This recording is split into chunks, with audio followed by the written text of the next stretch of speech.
नमस्कार, मैं हूं अभिषेक मिश्रा और आप देख रहे हैं यूपी तक। यूपी तक में मुद्दे की बात आज ये कि पूर्वांचल एक्सप्रेसवे के जरिए बीजेपी ने 2022 के सियासी समीकरण को साधने की तैयारी कर ली है। दरअसल प्रधानमंत्री नरेंद्र मोदी के द्वारा सुल्तानपुर में 16 नवंबर को इस हाईवे का यानी कि इस एक्सप्रेसवे का उद्घाटन होना है, जो कि लखनऊ के पास से शुरू होते हुए गाजीपुर तक पहुंचेगा। ये जो एक्सप्रेसवे बनने जा रहा है, ये बीजेपी का एक्सप्रेसवे माना जा रहा है। इसके पहले जो दो एक्सप्रेसवे थे वो बीएसपी और सपा सरकार में बने थे, लेकिन इस एक्सप्रेसवे के जरिए बीजेपी ने पूर्वांचल को साधने की कवायद नजर आ रही है। दरअसल ये एक्सप्रेसवे का जो रूट है, ये अपने आप में इसकी सियासी कहानी को बताता है। लखनऊ से निकलने वाला ये एक्सप्रेसवे बाराबंकी से होता हुआ अमेठी, सुल्तानपुर, उसके बाद में आगे अगर आप बढ़ जाएंगे तो ये अंबेडकर नगर होता हुआ सीधे आपको मिलेगा आगे की तरफ, जो कि आजमगढ़, मऊ और गाजीपुर पर खत्म होता है। दरअसल ये पूरे इलाके बीजेपी के लिए 2022 के हिसाब से बहुत महत्वपूर्ण है। सबसे ज्यादा पूर्वांचल की सीटें इस पूरी रूट पे आ रही हैं और साथ ही साथ यहाँ के जो समीकरण हैं सियासी तौर पे वो बीजेपी को फायदा पहुंचा सकते हैं। पिछड़ों का ये इलाका है, पिछड़ी जातियों की बाहुल्यता, इसके अलावा अन्य जातियों में भी देखा जाए तो दलित जातियां भी इस पूरे इलाके में काफी संख्या में आती हैं।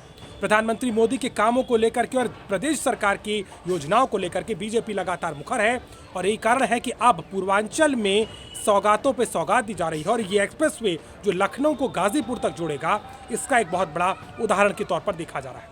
वहीं आजमगढ़ को साधने की भी पूरी कवायद नजर आती है। आजमगढ़ सांसद अखिलेश यादव और सपा अध्यक्ष जो कि हैं उनका संसदीय क्षेत्र है। इससे पहले गृह मंत्री अमित शाह पहुंचे थे, उन्होंने वहां पर राज्य विश्वविद्यालय की सौगात दी। इसके पहले एयरपोर्ट का काम भी वहां पर लगभग 90% तक होता जा रहा है।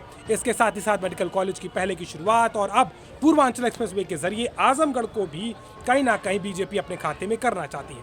2017 में 7 में से केवल एक ही सीट पा पाई थी, लेकिन इस बार आजमगढ़, मऊ, गाजीपुर और अंबेडकर नगर के इलाकों तक पहुंचकर बीजेपी विकास की धारा के साथ में अपने समीकरण को साधने में लगी। दरअसल लगातार योगी सरकार में उद्घाटनों का दौर शुरू हो चुका है और लगातार नवंबर में खास तौर पर कई परियोजनाओं के शिलान्यास और उद्घाटन होने हैं, लेकिन इस कड़ी में पूर्वांचल एक्सप्रेसवे जो कि एक बड़ा प्रोजेक्ट माना गया था, उसको लेकर के सियासत भी गर्म नजर आई। अखिलेश यादव लगातार बीजेपी सरकार पर निशाना साधते रहे कि उनकी परियोजना को दोबारा से नई तरीके से बना करके पेश किया जा रहा है। आधे से ज़्यादा काम वो कर चुके थे और उस पूर्वांचल एक्सप्रेसवे का नाम में से सिर्फ समाजवादी हटा दिया गया, उसकी गुणवत्ता को गिरा दिया गया और तमाम तरह के आरोप अखिलेश यादव इसे लगाते हैं। अखिलेश यादव के लिए पूर्वांचल एक्सप्रेसवे इसलिए महत्वपूर्ण था क्योंकि आजमगढ़ से लेकर के गाजीपुर तक की यात्रा सियासी तौर पर उनके लिए भी बहुत महत्वपूर्ण थी, लेकिन बीजेपी ने अब इस कहीं ना कहीं परियोजना के जरिए एक्सप्रेसवे की सौगात से न सिर्फ राज्य के औद्योगिक विकास और परिवहन के क्षेत्र में एक उपलब्धि के तौर पर इसे गिनाने की तैयारी की है, बल्कि इसका सीधा फायदा उसे आने वाले चुनाव में भी मिल सकता है, जिसको लेकर के यही कारण है कि समय से पहले ना देर करते हुए इसको जल्द से जल्द जनता को देने की तैयारी हो चुकी है।